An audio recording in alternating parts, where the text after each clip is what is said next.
que aquellos que nos seguís en redes sociales, sabéis que hemos tenido al equipo, hemos tenido a Luisa, a Alex, a Ana y a Judith durante meses hablándoos de este nuevo formato de eventos virtuales, eventos híbridos y eventos con, bueno, pues esa magia diferente que ha llegado para quedarse, ¿no? Para combinar esa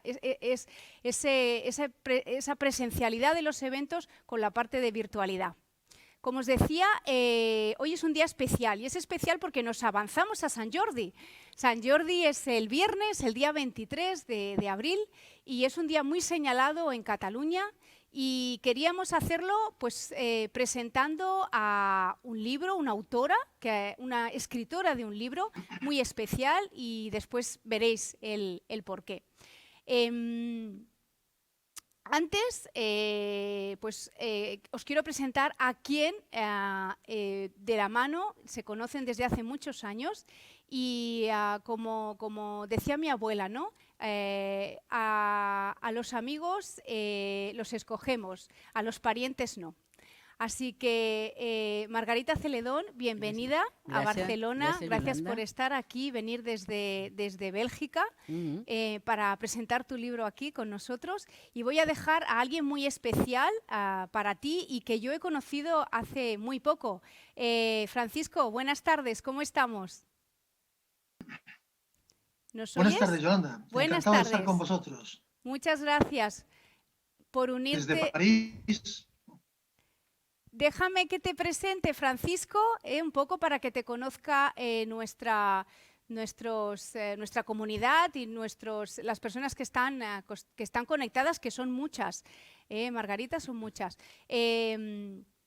Francisco, eres economista, empresario de La Coruña, aunque estás en París desde hace muchos años y luego nos cuentas un poco. Europeo, hispanoamericano. Caballero, esto también me lo vas a contar, caballero y conmemorador de la Real Orden de Caballeros de María Pita. Esto no lo cuentas, a ver qué es esa orden. Eres presidente de las cámaras de comercio de Latinoamérica en Francia y de hecho así nos hemos conocido, nos presentó Margarita a través de una buena amiga, Mercedes Martínez. Y bueno, y te conocí, ¿no? Y me explicaste, ahora nos cuentas un poco más en detalle. Eres autor de 7 libros, conferenciante y creador de un sistema de evaluación y enamorado del buen vivir. Eso sí que me gusta. Pues Francisco, adelante, te presentas tú mismo y nos presentas sobre todo a Margarita, ¿vale? Gracias, Francisco. Bueno, muchas gracias, Yolanda.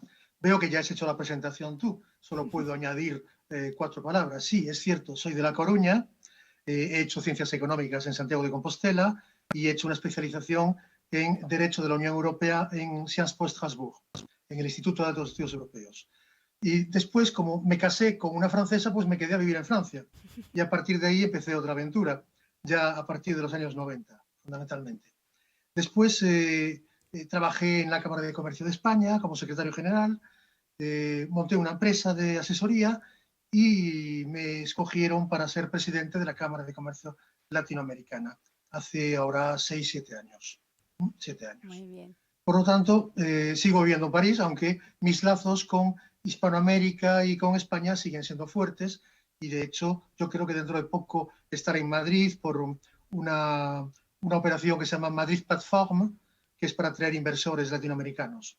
Y todo esto es que te digo, pues tiene que ver con el hecho de que también presente hoy a Margarita Celedón, que es una amiga chilena, pero también francesa, y que conocí hace ahora pues ya 4 o 5 años, 5 años quizás, no me di cuenta, a lo mejor fue más, pero ya sabes que con las amistades el tiempo no importa, por lo tanto, si fueron 4, 5, 6, ya no me queda en la memoria, fundamentalmente. Respondo antes de comenzar con Margarita una pregunta. Sí, caballero de la Orden de Caballeros de María Pita, de la Real Orden de Caballeros de María Pita. Cuéntanos eso, es una orden y soy comendador para Francia, ¿no? Es una orden que se creó con motivo de la defensa de la ciudad de La Coruña contra el pirata Drake y Norris en 1589, con una armada que se llamó la Contraarmada, que se estrelló contra una pequeña ciudad que tenía apenas 4.000, 5.000 habitantes y que le hizo perder una gran parte de su flota y una gran parte de sus soldados. Pero en aquellos momentos La Coruña, al ser pequeña, tuvo dificultades para defenderse y se hizo reconocer una mujer que se llamaba María de la Cámara y Pita, que en los momentos más difíciles levantó la moral de los soldados. Y por eso se creó después un voto y en base a ese voto se creó la Orden de Caballeros. Increíble, que fue sería casi nombrada como una real valquiria. por el rey Claro, una Felipe VI. valquiria. Que fue nombrada real por el rey Felipe VI hace ahora 3 años. Muy Por eso bien. que es una orden real, antes era Muy bien. una orden de caballería. Pues De ahora las lo tenemos últimas más que han claro. sido creadas. Perfecto. Bien, respecto a Margarita, Margarita ha creado este libro de comunicación intercultural, que era un libro necesario. Era un libro necesario porque en los negocios, la mayor parte de las veces, las empresas se fían de que sus respectivos juristas van a darles las claves del contrato que van o no van a realizar, así como cómo protegerse. El tema es que la mayor parte de los negocios que salen mal no es por un mal contrato, es por una mala comprensión intercultural. Se nota en el mundo de la empresa, igual que se nota en el mundo de la escritura.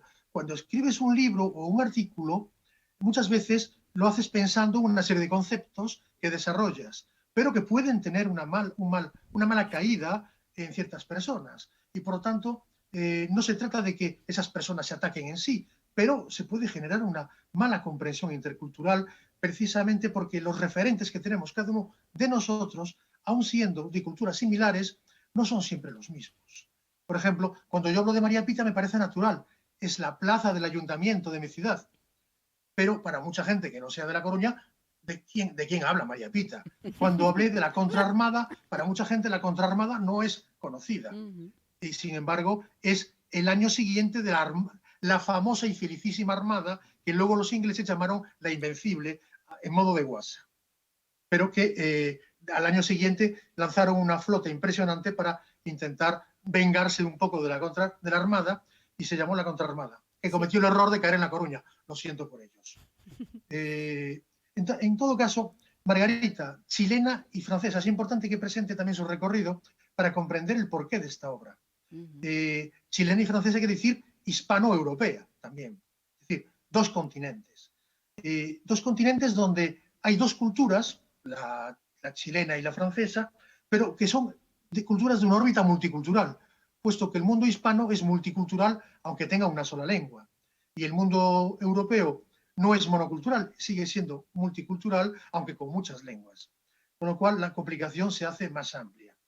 Se diplomó en Sciences Po en París, y esto pues es una escuela es una escuela de prestigio y de alta calidad, con lo cual se supone que detrás hay una consistente formación, pero al mismo tiempo hizo un máster en políticas públicas en Harvard, lo cual da también una mayor consistencia a ese recorrido.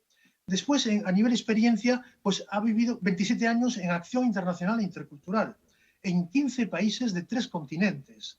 En los últimos 4 años, que yo sepa, estuvo en Bélgica, en Francia, en Portugal, en Brasil, en Chile y en España.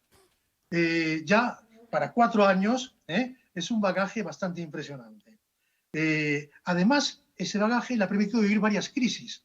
Todos sabemos que las crisis, dicen algunos economistas y políticos, que son los momentos de las oportunidades, pero para otros son momentos de tragedia. Hay que saber medir las cosas con las dos monedas, es decir, la cara de la moneda. Totalmente. La cruz y la cara. Por lo tanto, vivir unas crisis le ha dado experiencias frente a las reacciones del mundo político y empresarial. Esas experiencias siempre le han llevado a juzgar la política del management de manera distinta, porque no es lo mismo hacerlo en Bélgica que en Francia, que en Portugal, Brasil, España o Chile.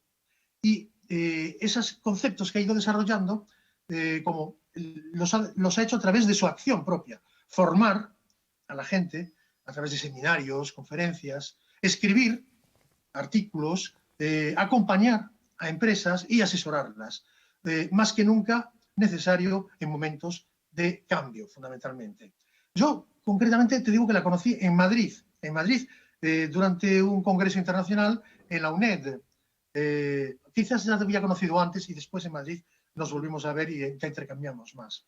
En Madrid nos presentó una ponencia muy interesante sobre soft skill, las conferencias suaves, dulces, como quieran llamarlo, las competencias, competencias que son competencias de tipo diplomático y que recurren al conocimiento intercultural de varias culturas para poder hacer que la plataforma de negociación se haga más suave, para que la gente entre más fácilmente en el contexto positivo que en el contexto del negativo, del enfrentamiento. Eso es fundamental hoy en día. Lo vemos a nivel político. La política internacional hoy en día está pasando momentos difíciles. Lo vemos a nivel interno, en cada país. La pandemia nos ha llevado a situaciones extremas de crisis y de cambio del modelo de comportamiento económico. Por lo tanto, este libro nace en un momento, pero perfecto.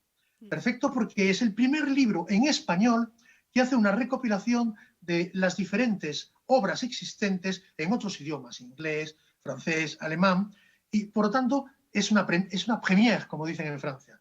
Es una cosa muy importante. Es importante porque además no hace solo recopilación. Su recopilación se basa en un análisis y estructura las obras existentes de manera analítica para que cualquier persona, ya sea en el mundo empresarial o en el mundo académico, pueda utilizarlo como una obra de referencia. Totalmente. De hecho, yo lo he presentado a varias personas aquí en Francia, en el mundo de la educación, y me han dicho que este libro, que ahora yo creo que va a ser un hito, puesto que es en español, debiera ser traducido al francés. Ya estoy dándole mucho trabajo a Margarita, lo sé, pero me han dicho que en el mundo de la educación el libro tendría un éxito increíble. Por lo tanto, ¿qué más puedo decir, Margarita, sino que has tenido mucho valor?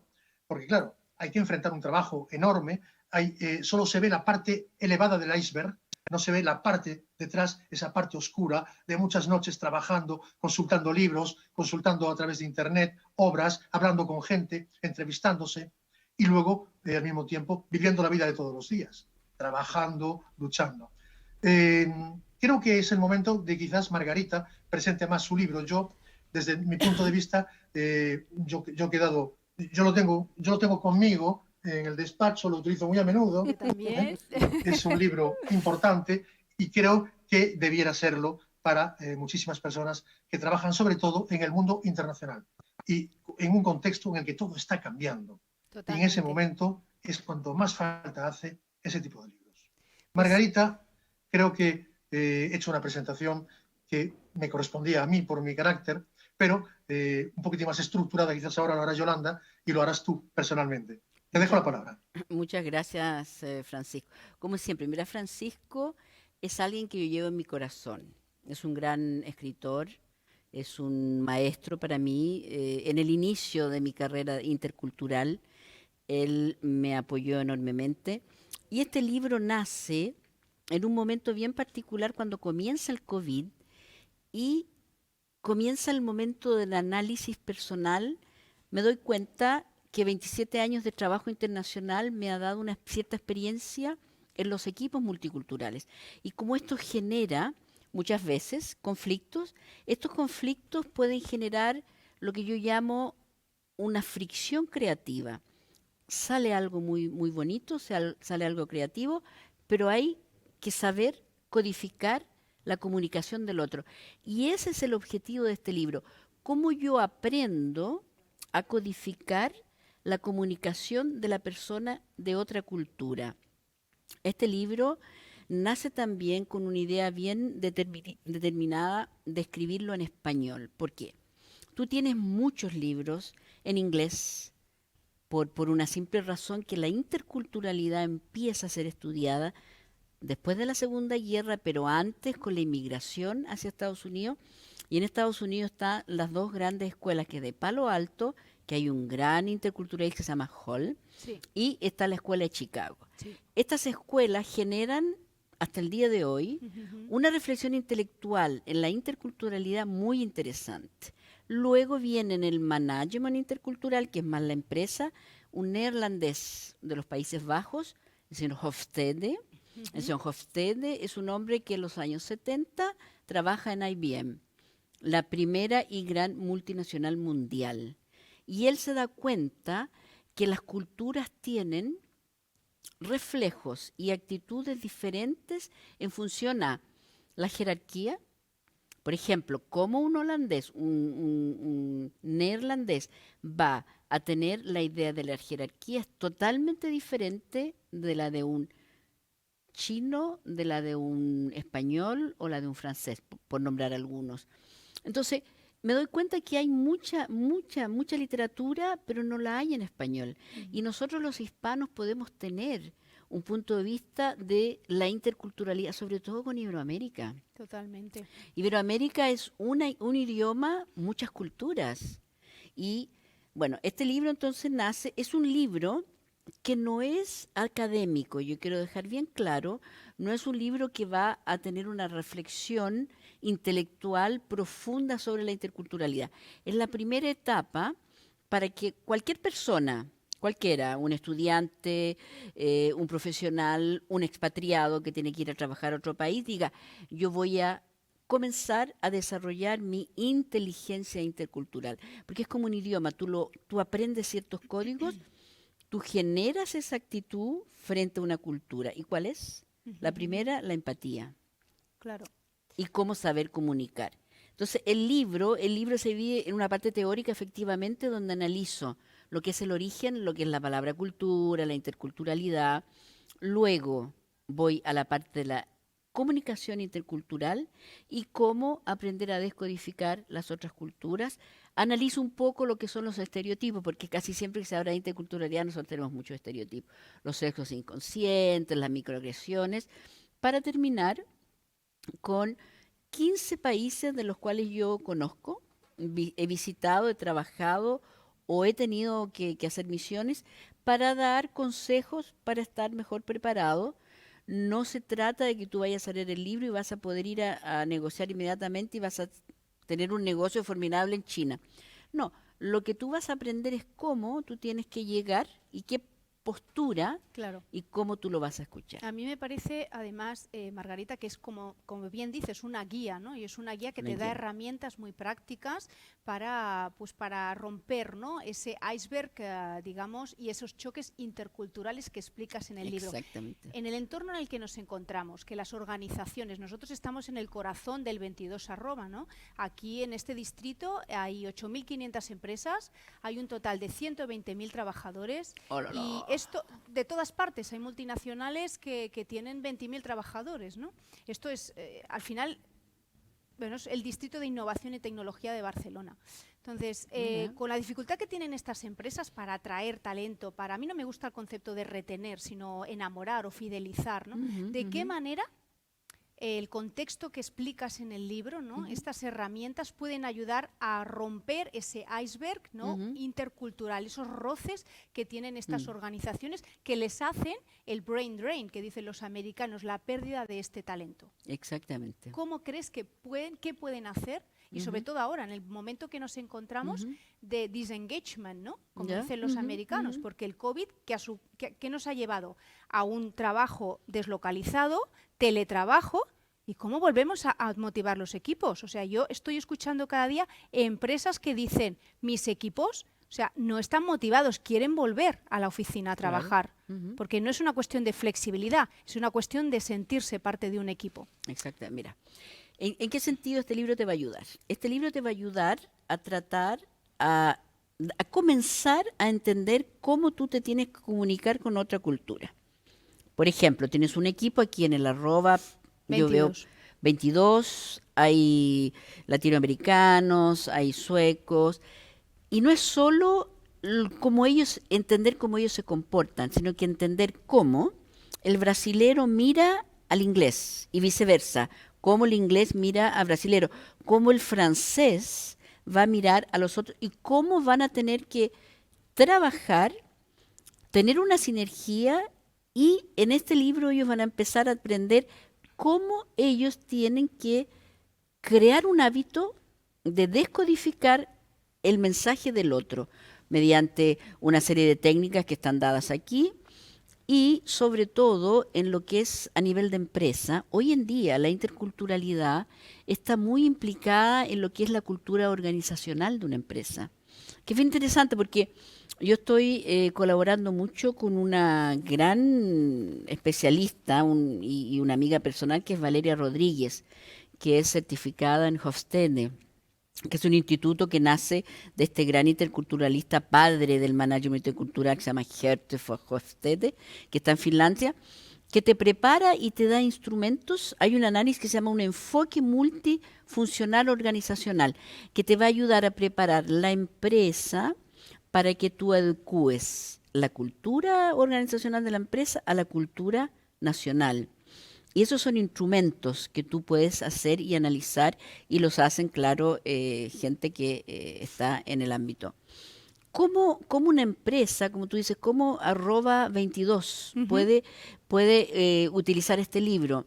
Por ejemplo, @22 quiere comenzar a negociar con India, que acabo de, aquí está presente una persona que estaba negociando con India, y evidentemente que no es fácil, porque tú en hindi tienes la palabra kal, por ejemplo, que significa hoy y mañana.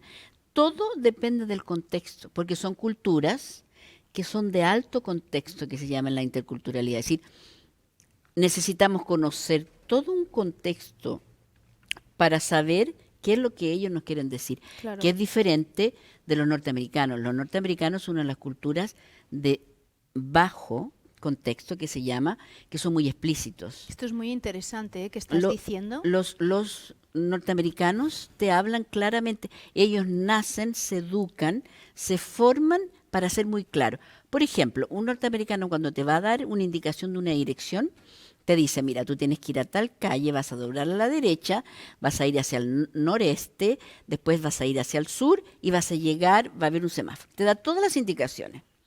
Tú vas a India y el hindú te dice, mire, usted vaya por ahí, va a haber 2 o 3 personas, así,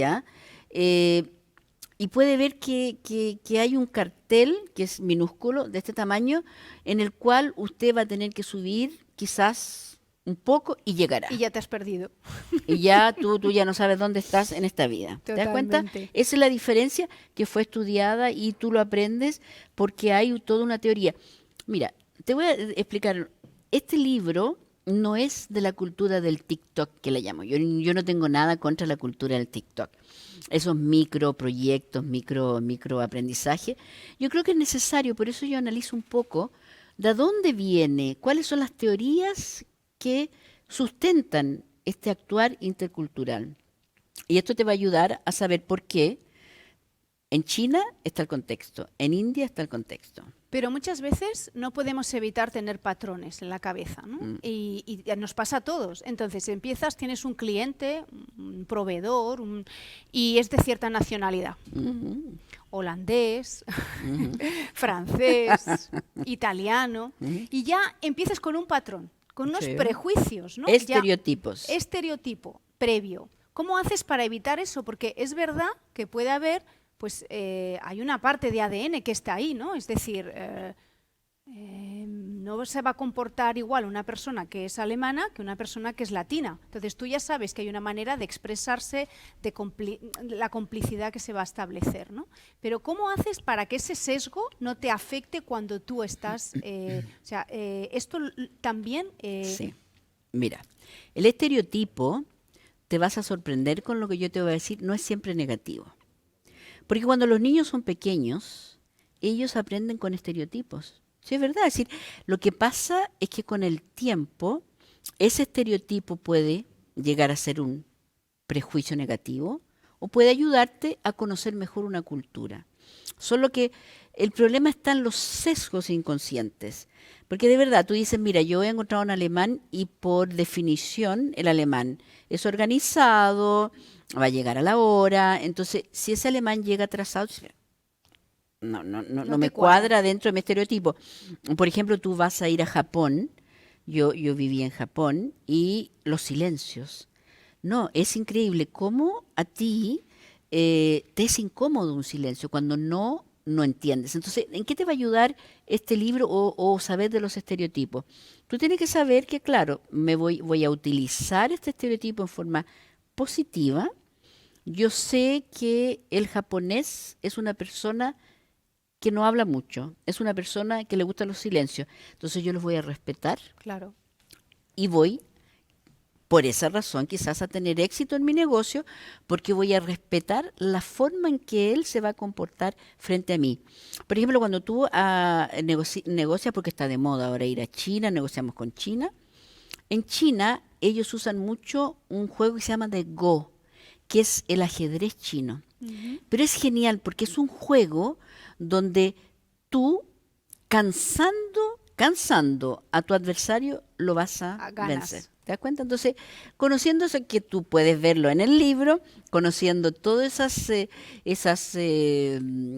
tú quieres detalles, tú puedes llegar a aprovechar y negociar, sobre todo, vivir, expatriarte en un país de cultura diferente. Volvamos al concepto de liderazgo, ¿vale? Porque, como te decía antes, ¿no? Hay muchas empresas ahora que están en ese momento de cambio, de transformación de talento. Tú en el libro hablas de management intercultural. ¿Cómo lo definirías?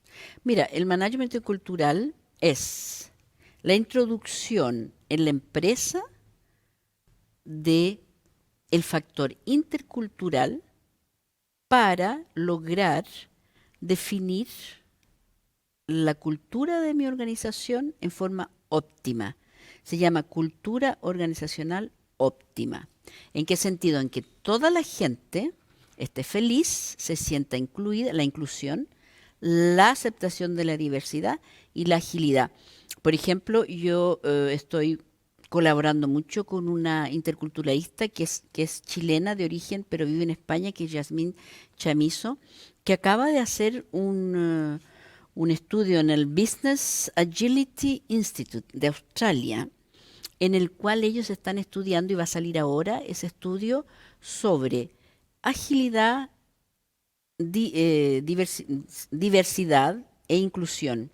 Y eso genera que la empresa esté más adaptada a esos equipos multiculturales. Entonces, management intercultural es la forma en la cual la empresa va a utilizar el factor intercultural en forma positiva. Te voy a dar un ejemplo. Más o menos un 60-70% de las fusiones, adquisiciones, no sé si tú debes saber que en los años 70, los años 80 empiezan todas las fusiones y entre las compañías aéreas. En general, los fracasos de esas fusiones fueron mayormente, se estima que es entre 60 y 70% por factores culturales. Ejemplo. Ustedes se pueden imaginar, Alitalia con KLM. Ustedes se imaginan un italiano con un neerlandés de Eso Países no son Bajos. roces, serían chispas. ¿Qué pasó al principio del año 98? Entonces, los italianos, una cultura jerárquica, una cultura, enviaban a los directores a negociar con KLM. Pero los directores no son técnicos, entonces ellos hacen la parte política, pero tenían que ir ellos. ¿Qué decían los holandeses, los de Países Bajos? KLM. Nosotros enviamos técnicos, no enviamos directores, porque no es útil.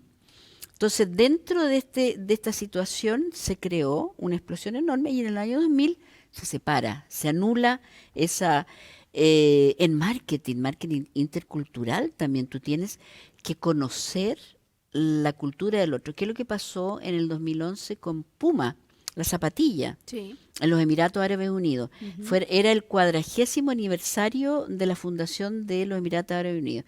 Y a ellos se les ocurre la idea genial, que yo encuentro, sí, puede ser genial para ciertos países, de crear una zapatilla con los colores de la bandera de Emiratos Árabes Unidos. No, en la cultura árabe, el zapato es sucio, tú no puedes mostrar los pies y es menosprecio. Tuvo que disculparse. Entonces, hay una serie de antecedentes, de detalles interculturales en el management de una empresa y también en el liderazgo. Porque el liderazgo no es lo mismo tener un equipo donde tú vas a liderar a un japonés, a un neerlandés, a un español y a un francés. No. Totalmente. Entonces la idea que yo la hablo en este libro es cómo tú vas a sacar de cada uno de ellos, vas a entender cuál es el fuerte de cada cultura y lo vas a mandar a las misiones que tienen que mandarlo. Si tú necesitas un técnico, una persona o una persona que lide muy bien con el silencio, tú lo mandas al Japón, tú vas a mandarlo y él va a tener la paciencia. Por esas razones yo creo que en la empresa hoy en día, con los equipos multiculturales, está siendo cada vez más necesario tener nociones de interculturalidad en el marketing también y diversidad, agilidad, etcétera. A esto iba a hablar yo ahora, diversidad e inclusividad de talento. Muchas empresas necesitan equilibrar los temas de género. Sí. ¿Crees que si se trabaja en estos modelos interculturales, aplican estas herramientas que nos explicas en tu libro, hay un cambio, un impacto en la cultura que permite que vayan a una, digamos, a una filosofía, a una cultura organizacional y de gestión de talento más enfocada a esa inclusividad? Sí. Porque a veces es mucho el prepararles, ¿no? Psicológicamente, no es tanto cumplir con una RSC, sino el decir, lo decíamos ayer, ¿no? En la jornada que hacíamos, no es una cuestión de género, es una cuestión de futuro del trabajo, son habilidades esenciales, los estudios que nos hablaba Francisco que has hecho, ¿no? Entonces, ¿crees que puede preparar una empresa mejor a tener esa inclusividad y esa diversidad de talentos si se trabaja en multiculturalidad? Lo puede preparar, sobre todo que los soft skills van a ser uno de los factores que van a ser cruciales en el trabajo del futuro. En el 2015, en el 2025 nosotros vamos a tener 80% de los trabajos de 2025 no existen hoy. Totalmente. Entonces, lo que tú tienes que es prepararlo. ¿Y cómo se prepara? Por formación. Yo estoy colaborando mucho, quiero rendirle un homenaje a Louis Prevost. Es un gran interculturalista, un joven talento, que está, hay un intercambio generacional muy grande. Él es muy joven y estamos viendo la posibilidad de hacer, por ejemplo, dentro de la empresa, factores interculturales y formaciones interculturales interesantes. Él trabaja, el más especializado en la parte de formación de empresas interculturales, que incluyen la diversidad, como Yasmín también. Y ahora aprovecho quizás este momento para decirles la idea, es que hace tiempo que yo hablo que Hispanoamérica, Iberoamérica, España y los países latinos en general podríamos dar nuestro punto de vista sobre la interculturalidad. Tenemos el lado anglosajón, tenemos el lado neerlandés, tenemos el lado francés que tiene grandes interculturalistas, Philippe Pierre, Thierry Barne. ¿Por qué no comenzar a crear una tendencia y decirle al mundo: nosotros, los pueblos latinos, España, Portugal, Francia siempre está entre la mitad, Sí. entre el norte y el sur, pero Exacto. bueno, tiene su lado latino. Sí, Grecia, Italia, Grecia. Portugal. ¿Por qué no decirle al mundo, nosotros también tenemos algo que decir de la interculturalidad? En Goethe siempre hablaba, tenemos que tener como límite lo imposible para hacer lo posible. ¿Por qué no? Pues sí, es cierto. ¿Qué países crees que son por ADN más interculturales y qué países lo son menos? De hecho, vi un gráfico tuyo cuando hicimos el webinar en el 22 @ y me gustó mucho aquel gráfico, ¿no? Porque dejaba muy claro una diferencia entre los países anglosajones, países, ¿no?, el norte de Europa, Estados Unidos, y países más latinos. Mira, hay que remontarse a la historia. Yo creo que en el tiempo de los imperios siempre hubo una multiculturalidad. Lo que pasa es que el imperio siempre quiere imponer una cultura sobre la otra, que eso es un error, pero bueno.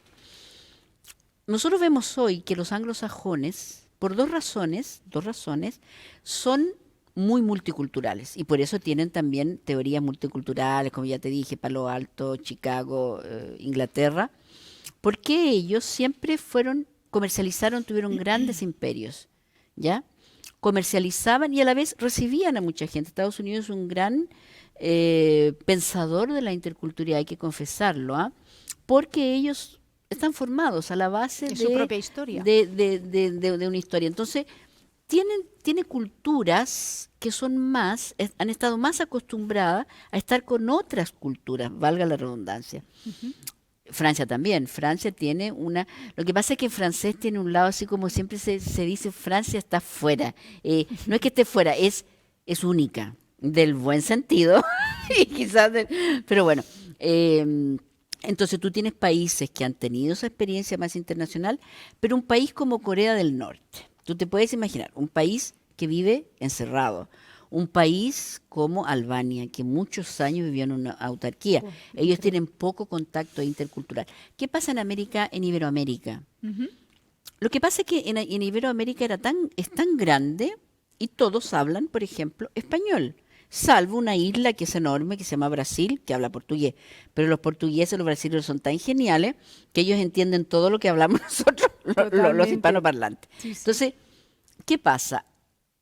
Iberoamérica, Latinoamérica, que se le llama, que no es una, que es un error, son muchas Latinoaméricas, nunca, no es que no haya necesitado, sino que no se vio frente a esa exigencia de tener que estudiar la interculturalidad. Hoy porque hoy no hay límite al intercambio de culturas, sobre todo con Internet y ahora con el teletrabajo. En mi libro yo analizo lo que ahora se llama la netiquette. Netiquette. La netiqueta es cómo tú tienes que conversar por email con una persona de otra cultura. Porque ustedes entenderán que no es lo mismo que yo envíe un email a un inglés que yo envíe un email a un brasilero o a un indio.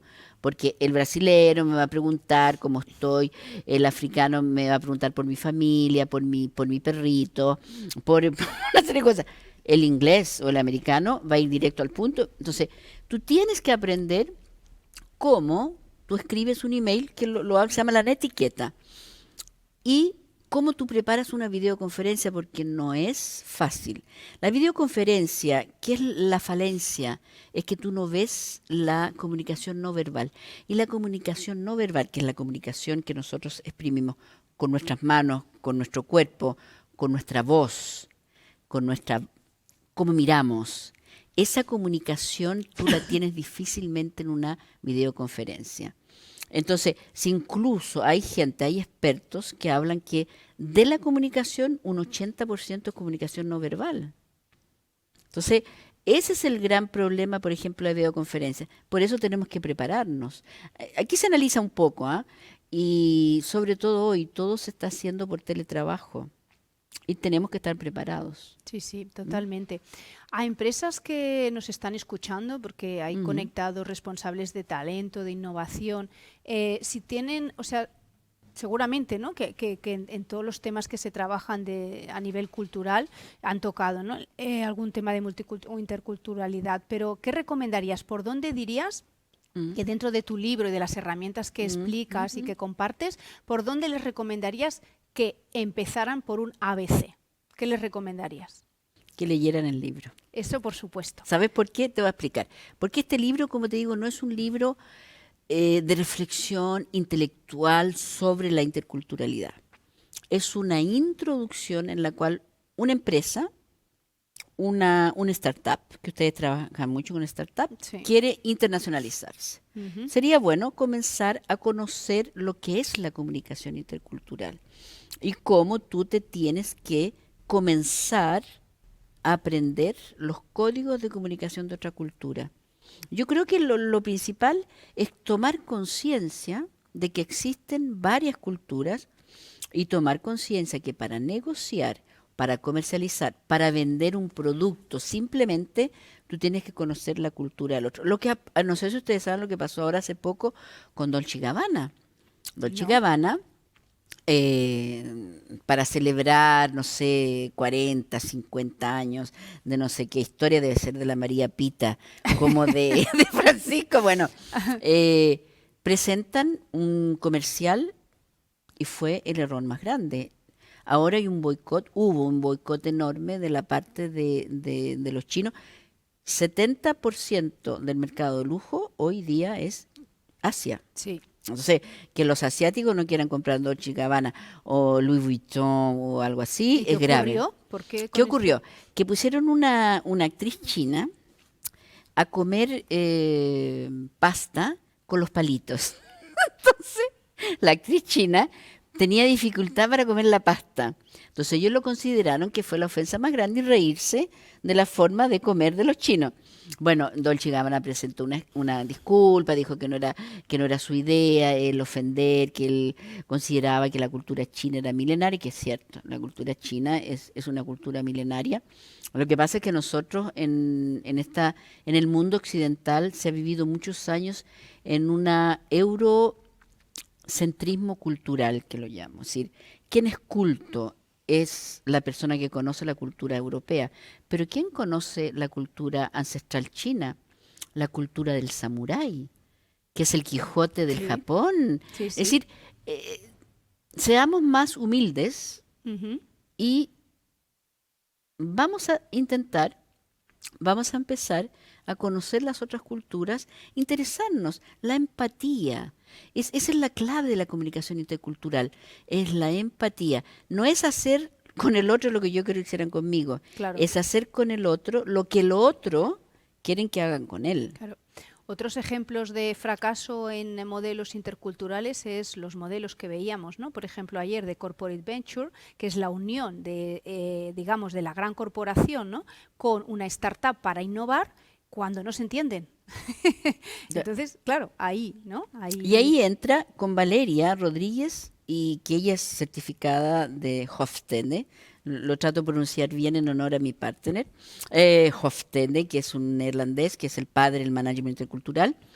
Él en Finlandia tiene un instituto en el cual te da una serie de instrumentos que tú vas a una empresa, analizas lo que es la cultura organizacional y le das soluciones para que se integre a la cultura nacional, a la estrategia de la empresa y a lo que quieres hacer. Porque no claro. es lo mismo cuando tú quieres que el foco de tu empresa sea vender, que cuando tú quieres que tu empresa haga otro tipo de actividades. Totalmente. ¿Mm? Vamos a invitar, Margarita, a todas las personas que están conectadas y también aquí he dicho antes al principio Exactamente. que era un evento híbrido y eso significa que combinamos parte de presencialidad con personas conectadas. Así que tanto los que estáis aquí con nosotros como los que estáis conectados, pues a través del equipo nos podéis hacer llegar alguna pregunta para Exactamente. Margarita. Yo mi próxima pregunta es, bueno, lo has ido diciendo un poco, ¿no? Pero eh, ¿quién crees que es el perfil, ¿no? Que le va a caer tu libro en las manos y va a decir, Dios mío, cuánto necesitaba esto, ¿no? Como decía Francisco, ¿no? Es el momento ideal para Ujú. un momento en el que estamos, ¿no? Un momento que todavía va a suponer un proceso de Ujú. pospandemia muy Sí. duro en gestión del talento, en liderazgo. ¿Qué perfiles crees que a todo el mundo está claro, ¿no? Pero ¿a quién crees que esto le puede caer como agua de mayo? Mira, primero, a la persona que, a pesar del COVID o de la situación sanitaria, tiene que ir a trabajar a otro país, a expatriarse, lo que llamamos la expatriación profesional. A esa persona le va a venir muy bien, porque se habla mucho, por ejemplo, del choque cultural. Sí. El choque cultural es un análisis de un gran antropólogo canadiense, se llama Oberg, en el Ujú. 54. Después han habido mucho otros pensadores. ¿Cómo tú, al enfrentarte a otra cultura, se te crea un shock? El primero es la luna de miel, como todos conocemos, todos nos hemos casado aquí, yo creo, esa luna de miel donde tú todo lo ves rosa, donde realmente, pero después empiezan a molestarte ciertas cosas. Y ese es el choque cultural, cuando tú rechazas esa cultura, y esa cultura a mí no me gusta, empiezas a hablar, empiezas a encontrar todos los puntos negativos, y es ahí donde el libro te puede ayudar. ¿Cómo tú puedes superar ese choque cultural? Hay todo, no tenemos mucho tiempo aquí para explicarlo. Hay todo un proceso que tú tienes que hacer contigo mismo para entender y aceptar esa otra cultura, Ujú. integrarte, si no te vuelves a tu país. Entonces, la persona que va a ir a una expatriación, eh, startup o una pequeña empresa que quiera ir a negociar o a vender sus productos en Asia, porque hoy en día mucha gente quiere ir a Asia. Bueno, ahí hay 15 países, India, China, Holanda, Países Bajos, que le llaman ustedes, Chile, España, evidentemente, en honor a ustedes, 15 países. Entonces, y también a la persona que quiere comenzar a conocer más sobre interculturalidad, que va a viajar o que simplemente quiere conocer a su vecino. Ujú. Su vecino es africano y él toca el tam tam Sí. día y noche. Entonces, tú dices, yo me compro este libro, yo lo voy a Pesadilla. entender, pero no le voy. Pero, ¿cuál será la diferencia? Que tú vas a ir a donde sea africano y le vas a decir, mira, yo entiendo muy bien que tu cultura es esa, es genial, pero mira, yo te voy a explicar cómo es mi cultura. ¿Te das cuenta? Va a haber un diálogo intercultural, una mediación intercultural que te va a ayudar leyendo el libro. Vas a tener más empatía con el otro. ¿Mm? Fantástico. Pues antes de que nos hables de tus próximos proyectos, porque Ujú. este ha sido uno y es tu criatura durante el Ajá. COVID, pero sí me gustaría pues hacer participar, como decía, ¿no? Sí. Entonces tenemos aquí a Luisa, que nos va a ayudar un poco con las preguntas. Hola. Gracias, Luisa. Voy a hacer el cambio de sofá. Hoy estamos nosotros en la preproducción, en la producción, y ustedes están allí frente a la cámara. Por el chat de nuestro canal de YouTube, bueno, aquí primero hay personas agradeciéndote, Margarita, por la presentación del libro. Dice que es muy bonito que los menciones, ojalá no me equivoque pronunciando su nombre. Se llama Luis Changrion, no sé cómo se pronunciaría, Ujú. lo debes conocer. Ujú. ¿Ok? Lo mencionaste hace un momento. Sara también dice que vivan los latinos. Y bueno, tenemos aquí también comentarios de Gloria Jane, que dice, buenísima presentación Margarita, también a ti. Y bueno, tenemos una pregunta de Lisette que dice, hola Margarita, ¿recomiendas que los equipos de las empresas sean multiculturales? También hay una felicitación por la presentación del libro. Y hay otra pregunta de Gloria que dice, ¿cómo ves la comunicación intercultural dentro de Latinoamérica en tiempos de pandemia, hablando el mismo idioma y teniendo características tan particulares? Por ahora sí, y ahora les sigo haciendo las preguntas Ya. que me siguen llegando. Gracias, Luisa. Muchas Gracias, gracias, Luisa. querida. Mira, COVID. Antes que nada, antes de responder la pregunta, voy a hacer un pequeño comentario. La política y la reacción y las políticas frente al COVID variaron en función a la cultura, es evidente. Es decir, la disciplina es diferente cuando tú te refieres a un país como Corea y la disciplina va a ser muy diferente cuando tú te refieres a un país como Brasil. Hasta hace 15 días en Brasil se seguía bailando el forró, que realmente no te das cuenta si tú lo haces, te dice, aquí el mundo se acabó. Pero bueno. Sí. En América Latina, mira, América Latina, lo que yo quiero dejar bien claro, que es muy interesante esa pregunta, no es una sola. En general la gente de afuera piensa, somos América Latina, es el Caribe, es la playa, es la gente feliz, es la gente alegre y vamos todos no a bailar la sevillana como acá, vamos a bailar la samba, que ni siquiera se dan cuenta que existe la samba, la salsa, la cumbia, nada, pero bueno. Es un mundo multicultural América Latina, aunque se hable el mismo idioma. La mayoría de los países hablan castellano y está un gran país que se llama Brasil, que habla portugués. Dentro de este contexto latinoamericano hay y habrán respuestas diferentes en función a la cultura, como les digo. Es decir, al principio eso fue también un factor político del presidente de Brasil, que lo negó en el fondo. Dijo, no existe COVID, existe una pequeña gripe. Luego, tú lo ves con países que son más, entre comillas, rígidos o más disciplinados, como Chile, que es mi país. Chile, desde el inicio, tuvo una respuesta bastante disciplinada. Argentina también. Pero ¿qué es lo que está pasando en América Latina y yo creo que en el mundo entero? La gente está cansada. Entonces, ya va más allá de los factores interculturales.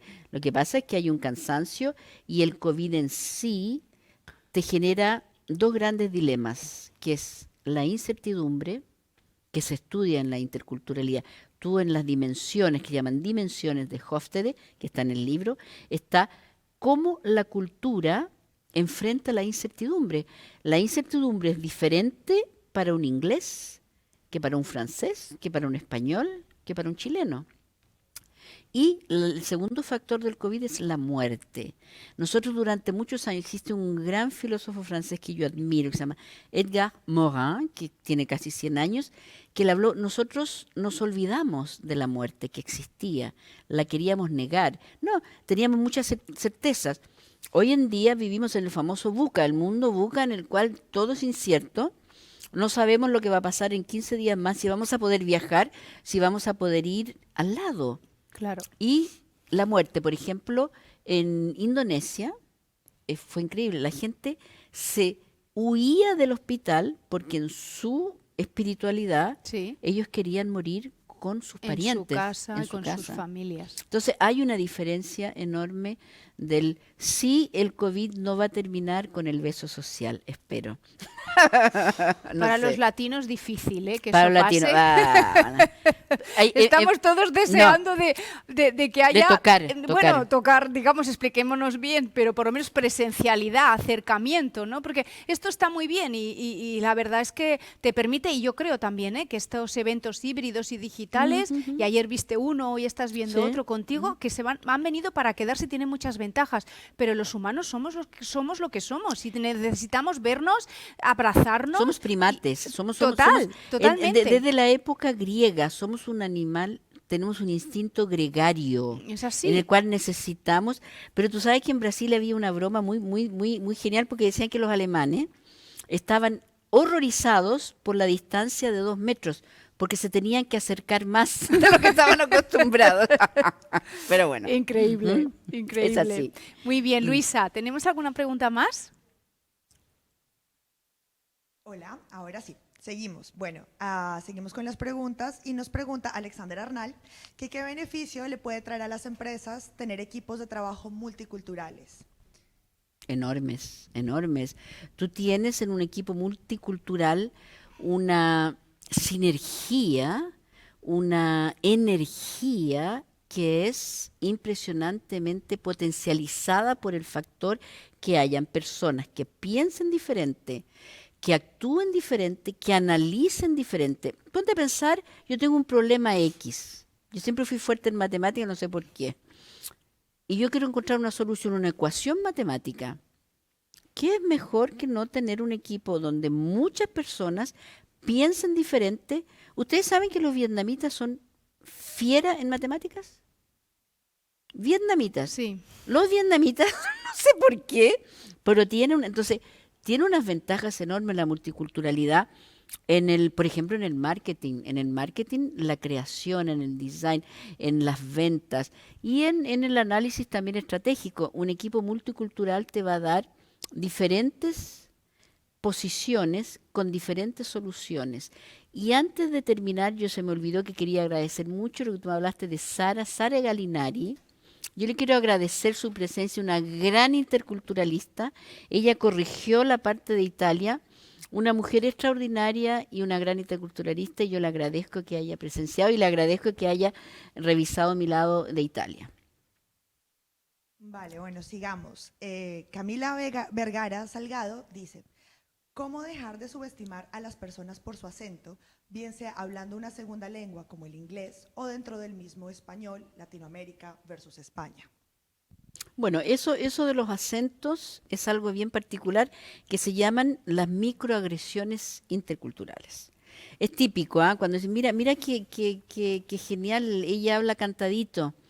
No, claro, el castellano, el español, como quiera que se llame, tiene distintos acentos. Yo creo que los acentos dan una riqueza a la lengua. Ese es mi punto de vista, es como el arco iris. Nosotros tenemos distintos acentos y por esa razón tenemos una panoplia enorme de sustantivos, adjetivos, etcétera, superlativos que no los tienen. Lo del inglés, por ejemplo. Se ha hablado mucho la desventaja que tiene los no angloparlantes, los que no hablan, no son native en inglés, comparado con una persona que es su lengua materna es inglés. Es verdad que hay una desventaja al principio y por eso hoy en día tienen muchas empresas que están tratando de que los nativos de lengua inglesa entiendan y utilicen menos modismos, si tú quieres, Jerga específica. jerga o slang, una cosa Slang. así, para que la persona que no es de lengua inglesa nativa esté en desventaja. Claro, más accesibilidad Sí, a pero la cada lengua. lengua, cuando tú aprendes una lengua, aprendes una cultura. Cada lengua tiene su Y riqueza. una manera de pensar. Lo que decía Carlos V, el rey, a las mujeres yo le hablo en francés, a los hombres de negocios le hablo en inglés y a Dios le hablo en español. Mira qué bonito. Qué bonito. Bueno, lo voy a Qué apuntar. bonito. Esto era una frase como para cerrar. No vamos a cerrar porque No Luisa vamos a sigue. cerrar. Pero ha quedado, vamos, espectacular. Bueno, Claudia Dakhil nos pregunta, ¿crees que las competencias interculturales se han de trabajar en el instituto? ¿Se dan de? ¿Se han de trabajar en el instituto? En edades Las competencias tempranas. interculturales. En se edades han más de trabajar en el tempranas. Sí, instituto. yo creo que es algo muy deseado porque el niño de esta Piaget, el famoso Piaget, el de la psicología infantil, Sí. tú tienes una permeabilidad intelectual cuando eres pequeño que es increíble y los niños no juzgan. Los niños es increíble como todo lo que es prejuicio se ha comprobado, se crea con el tiempo, con los comentarios de los adultos que dicen este tal, este otro. Es muy importante integrar, se debería integrar en la educación, pero también en la empresa. Formaciones, no es que yo esté diciendo para que me contraten, pero formaciones de interculturalidad.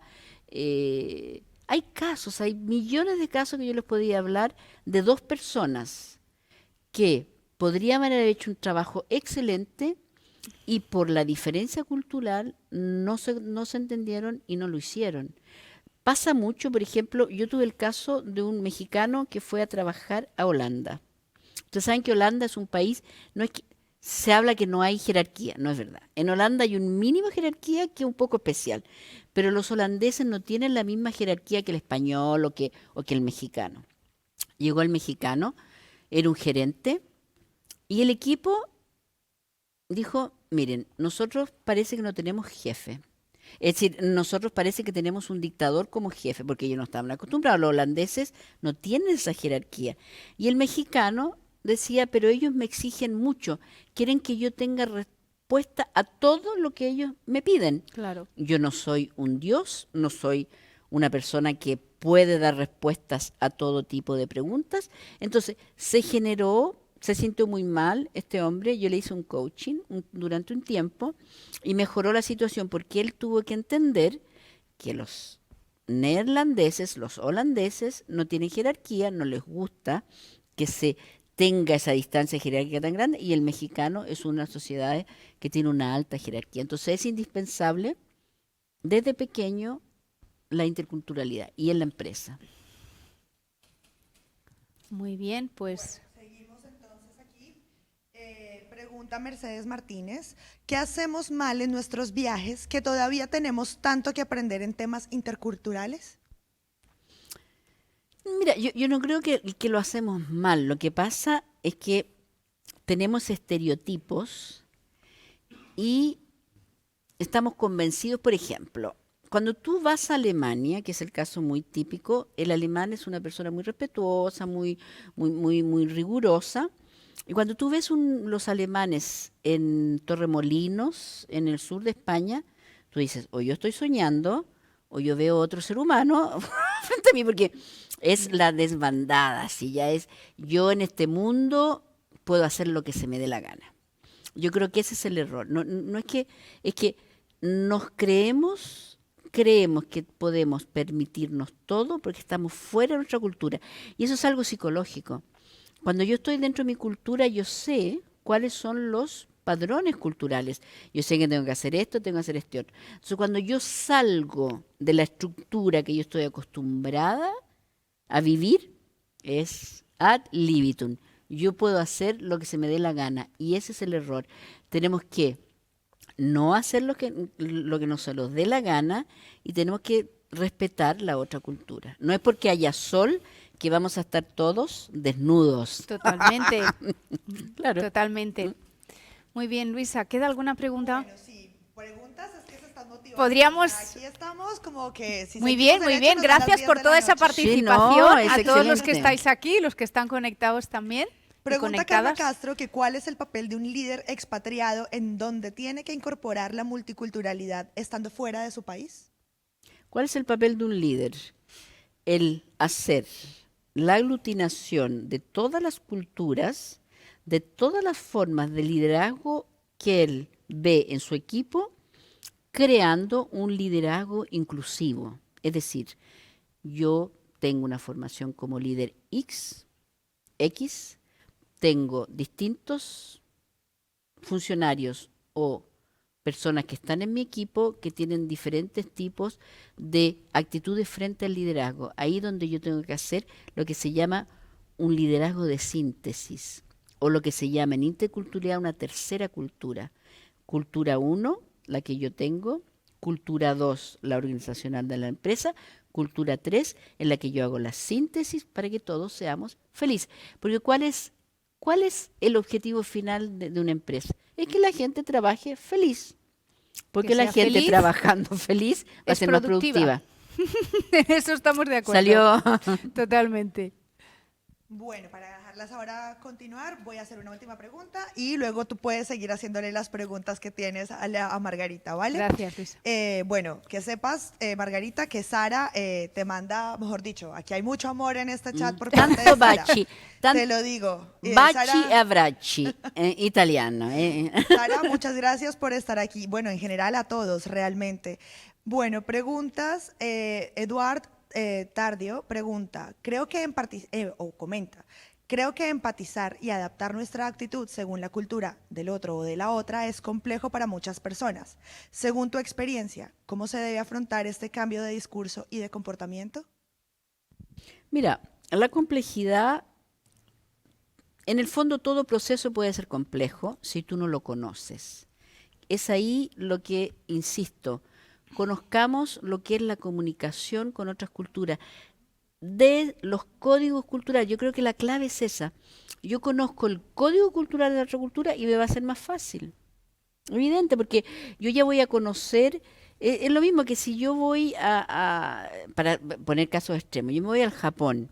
Si yo conozco algo de cómo los japoneses se comunican, que yo sé que yo voy a hacer la referencia de una forma y no lo voy a hacer de otra, va a ser mejor, me voy a adaptar, no me va a parecer tan complejo, pero siempre va a ser complejo. Que un código no es un patrón. Exactamente. Que ahí es donde caemos, ¿no? Tenemos un estereotipo, ¿no? Como comentabas antes, en nuestra mente, Sí. y ahí es lo que nos lleva a crear ese patrón erróneo, ¿no? A veces. Lo que pasa es que el estereotipo nosotros lo tenemos que conocer, sí. Como dicen que, por ejemplo, no todos los andaluces andan sonriendo el día entero. No es así. No. No es así. Entonces, lo que pasa es que sí, nosotros vamos a ver un lugar donde hay sol. Me vas a disculpar, yo he vivido en 15 países donde tú tienes sol y simpatía, es el paraíso. Y ya está todo. Y ya está todo. Entonces, pero no por eso tú. Entonces, ese estereotipo que tú tienes, tú lo tienes que analizar y pensar de forma positiva. Totalmente. Que no es un padrón, que no son todos igual. Y generalizar es grosero. Yo no voy a decir que todos los norteamericanos son superficiales. Por supuesto que no. Porque no lo son. Por supuesto. Disculpa. Háblanos de tus próximos proyectos, Margarita. Mira, mis próximos proyectos, o sea, como yo les hablaba con mi estimado, que lo conocí ahora y es un gran talento, yo creo que va a ser Louis Puivos, que debe estar escuchándome en este minuto.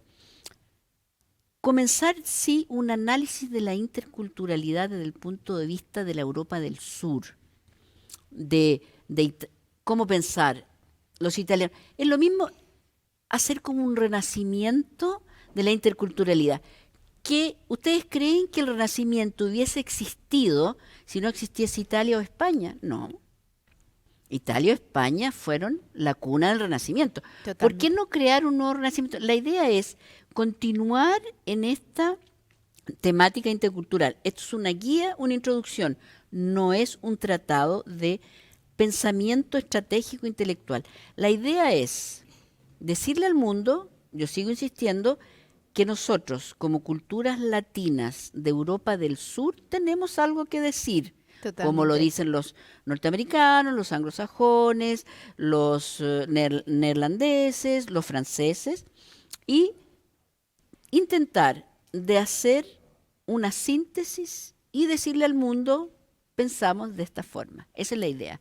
La interculturalidad desde el punto de vista latino, que va a ser maravillosa. Que además la conectarías con los países LATAM también. O sea, desde Claro. aquí, Mediterráneo, ¿no? Sur de Europa. Iberoamérica, evidentemente. Totalmente, ¿no? Estaría- Iberoamérica es un lugar por excelencia de multiculturalidad. Claro, incluso España, ustedes aquí en España, dentro de España tienen distintas culturas. Tú no vas a poder negar que si tú vas a mi estimado amigo Francisco con el rojo carmesí, que él se va a reír mucho cuando escuche esto. Él es gallego, es diferente de un vasco, de un catalán, no por eso uno va a ser mejor que el otro. Para nada. Y no por eso no se van a respetar. Entonces, es algo bien interesante. España, la hispanidad, podría hacer un análisis particular de lo que es intercultural. Totalmente. Un nuevo renacimiento. Pero esto pasa en la mayoría de países, o sea, Alemania del Norte no tiene nada que ver con Alemania del Sur, la Nada Italia que ver. del Norte no tiene nada que ver, también es mucho los Pero- países limítrofes, ¿no? Toda la relación que tienes con el entorno, o sea, todo... Pero los italianos son tan simpáticos y tan bonitos que uno les perdona todo. Bueno, es que tú eres una enamorada de todas las culturas, por eso eres una gran experta en interculturalidad, porque es que te enamoran las personas, o sea, eso se respira a solo conocerte. Yo Margarita. creo que la cultura de por sí es algo que tú te vas a enamorar. Porque la cultura, tú puedes expresar. Hay un gran autor austriaco que se llama Stefan Zweig, que describe mucho, que describe formidablemente, no es una literatura de alto nivel, pero él describe enormemente las emociones. Y yo encuentro que ser políglota, interculturalmente hablando, no es solo hablando el idioma, tú puedes expresar todas tus emociones, porque no es lo mismo cuando yo te digo tengo saudade, que cuando yo te digo, sí, te eché de menos. Es mucho más bonito. Cuando, por ejemplo, el francés, cuando tú dices je t'aime bien, es diferente. Entonces, tú siendo fluent, interculturalmente hablando, puedes expresar tus emociones en una forma maravillosa. Fantástico. Como decía Carlos V. Qué bonito. A Esa cada uno frase le de habla en Carlos un idioma. V yo creo que nos ha quedado grabada a todos y a todas. Margarita, ¿qué mensaje darías dentro del contexto, ¿no?, de multiculturalidad y todo lo que hemos hablado para aquellas personas que ahora mismo también lo están pasando mal, están sufriendo, en un contexto de que, bueno, de que o bien gestionan personas y es difícil y complicado, o bien se han quedado sin trabajo, o bien tienen que reinventarse y no saben por dónde empezar? ¿Qué mensaje les podrías dar para tener esa visión hacia el horizonte, hacia el futuro, buscar esa motivación cada día para levantarte, ¿no?, y para sacar de ti lo mejor, ¿no?, porque al final nadie lo va a hacer, ¿no?, por uno mismo? Sí. ¿Qué mensaje le darías a esas personas? Mira, yo creo que el mensaje está concentrado y basado en la esperanza y en la resiliencia. Es verdad que es una situación bastante dramática la que viven muchas culturas. En India hoy en día la situación del COVID es increíblemente dramática. En Brasil también es dramático.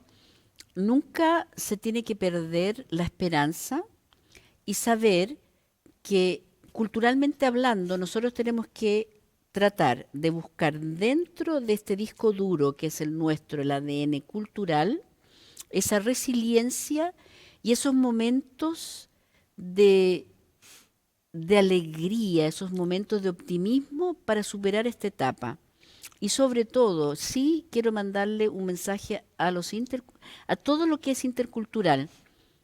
Cada uno de nosotros tenemos el derecho a ser diferentes. Yo tengo el derecho a ser diferente y no que se me acepte, porque aceptar es una palabra bastante condescendiente. Yo te tolero como yo soy superior y te voy a tolerar. Seamos todos diferentes y intentemos encontrar dentro de nuestras culturas esa vitamina que nos va a dar esa resiliencia para superar este momento y para nunca olvidar lo que nos pasó. Totalmente, sobre todo no olvidarlo, porque todo es un aprendizaje, ¿no? Un aprendizaje continuo. Pues Margarita, agradecerte que hayas escogido pues Barcelona para presentar tu libro.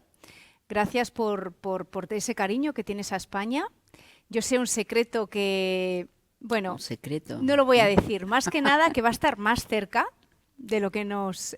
ahora te vas otra vez a Bélgica, vas a estar más lejos, pero que muy pronto tal vez estás más cerca. Lo dejamos ahí, ¿no? Lo dejemos ahí. Lo dejamos ahí porque... Yo quería agradecerte, de verdad, Yolanda, a Valkyria, un gran proyecto que yo creo que se tendría que apoyar de todo punto de vista. Veo cómo todos ustedes lo hacen con profesionalidad, todo el equipo técnico y el equipo de Valkyria, el equipo Valkyria, Alex, y la extraordinaria y la idea maravillosa de lo que vimos ayer, de Valkyria Intex, todos los startups. Entonces yo te quería agradecer también y decirles que España está en mi corazón. Y sí, yo siempre vuelvo a mi otro corazón que está en Bélgica. Lo sabemos, lo sabemos. Luisa, bien, ya pues vamos a dejarlo aquí. Agradeceros a todos en este formato After Work de Altastet, que no hemos podido hacer la copa, la hubiéramos hecho de vino, pero ahí lo dejamos. Gracias por acompañarnos, un placer. Gracias a Francisco también por presentarte y gracias a todos. Seguimos con los After Works de Valkyria. Hasta pronto.